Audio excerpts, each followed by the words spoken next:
In Congress, July 4, 1776. The unanimous declaration of the 13 United States of America.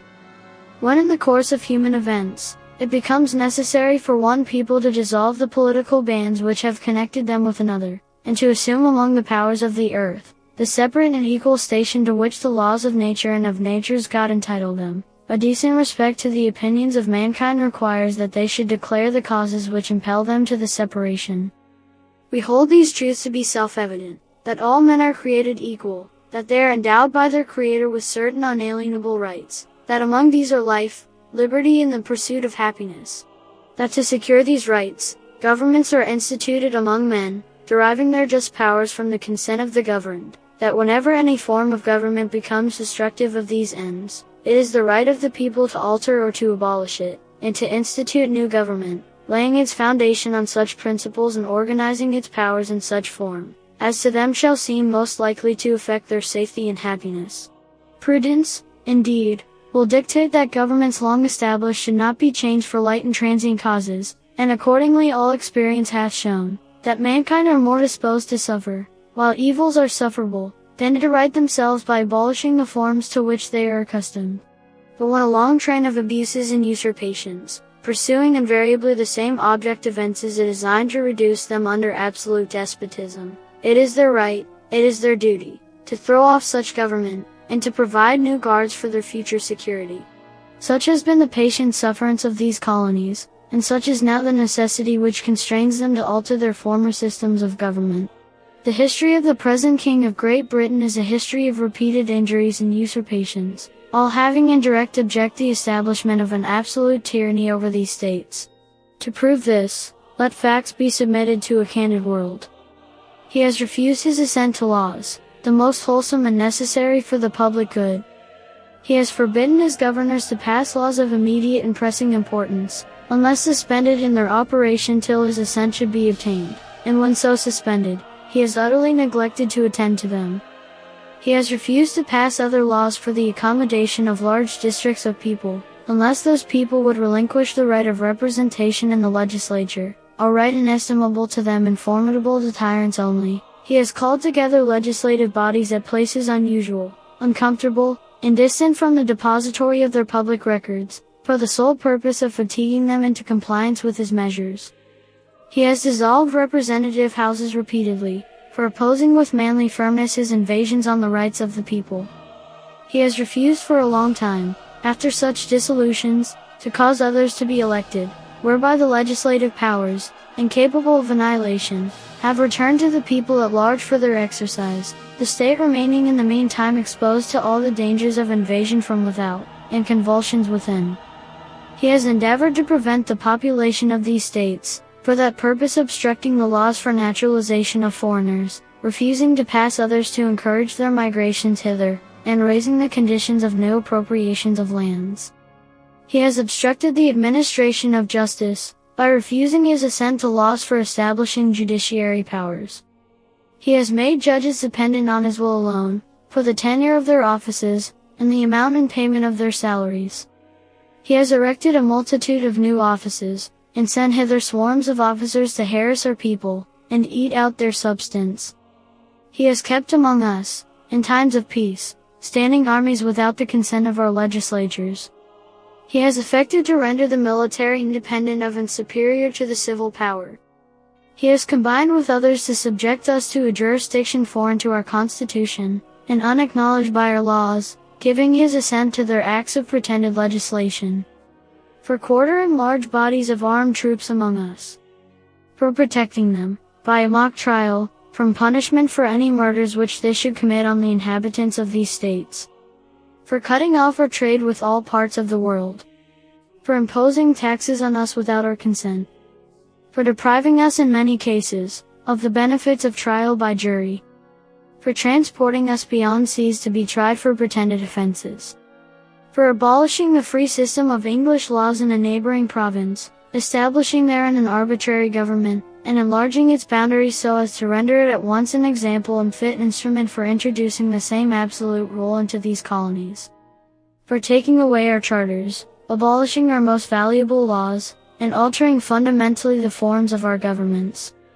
for suspending our own legislatures, and declaring themselves invested with power to legislate for us in all cases whatsoever. He has abdicated government here, by declaring us out of his protection and waging war against us. He has plundered our seas, ravaged our coasts, burnt our towns, and destroyed the lives of our people. He is at this time transporting large armies of foreign mercenaries to complete the works of death, desolation and tyranny, already begun with circumstances of cruelty and perfidy scarcely paralleled in the most barbarous ages, and totally unworthy the head of a civilized nation. He has constrained our fellow citizens taken captive on the high seas to bear arms against their country, to become the executioners of their friends and brethren, or to fall themselves by their hands. He has excited domestic insurrections amongst us, and has endeavored to bring on the inhabitants of our frontiers, the merciless Indian savages, whose known rule of warfare is an undistinguished destruction of all ages, sexes and conditions. In every stage of these oppressions we have petitioned for redress in the most humble terms. Our repeated petitions have been answered only by repeated injury. A prince whose character is thus marked by every act which may define a tyrant, is unfit to be the ruler of a free people. Nor have we been wanting in attentions to our British brethren. We have warned them from time to time of attempts by their legislature to extend an unwarrantable jurisdiction over us. We have reminded them of the circumstances of our emigration and settlement here. We have appealed to their native justice and magnanimity, and we have conjured them by the ties of our common kindred to disavow these usurpations, which would inevitably interrupt our connections and correspondence. They too have been deaf to the voice of justice and of consanguinity. We must, therefore, acquiesce in the necessity, which denounces our separation, and hold them, as we hold the rest of mankind, enemies in war, in peace friends. We, therefore, the representatives of the United States of America, in General Congress, assembled, appealing to the Supreme Judge of the world for the rectitude of our intentions, do, in the name, and by authority of the good people of these colonies, solemnly publish and declare, that these united colonies are, and of right ought to be free and independent states, that they are absolved from all allegiance to the British Crown, and that all political connection between them and the state of Great Britain, is and ought to be totally dissolved, and that as free and independent states, they have full power to levy war, conclude peace, contract alliances, establish commerce, and to do all other acts and things which independent states may of right do.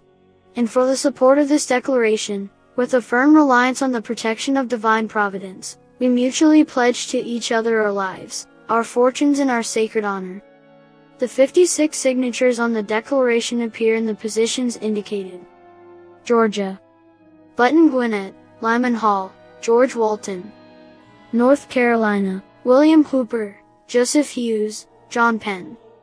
South Carolina: Edward Rutledge, Thomas Hayward Jr., Thomas Lynch Jr., Arthur Middleton. Massachusetts: John Hancock. Maryland: Samuel Chase, William Paca, Thomas Stone, Charles Carroll of Carrollton.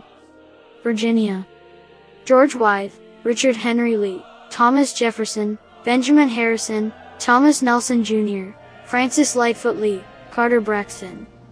Pennsylvania: Robert Morris, Benjamin Rush, Benjamin Franklin, John Morton, George Clymer, James Smith, George Taylor, James Wilson, George Ross.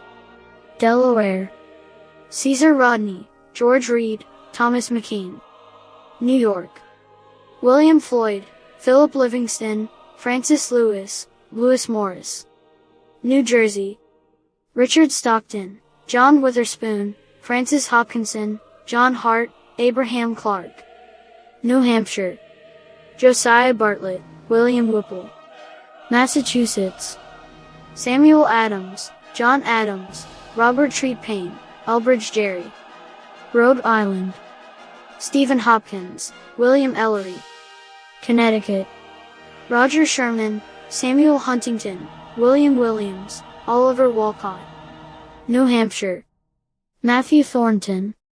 Primary source by Richard Henry Lee, John Adams, Benjamin Franklin, Roger Sherman, Thomas Jefferson, George Mason, John Hancock, 1776.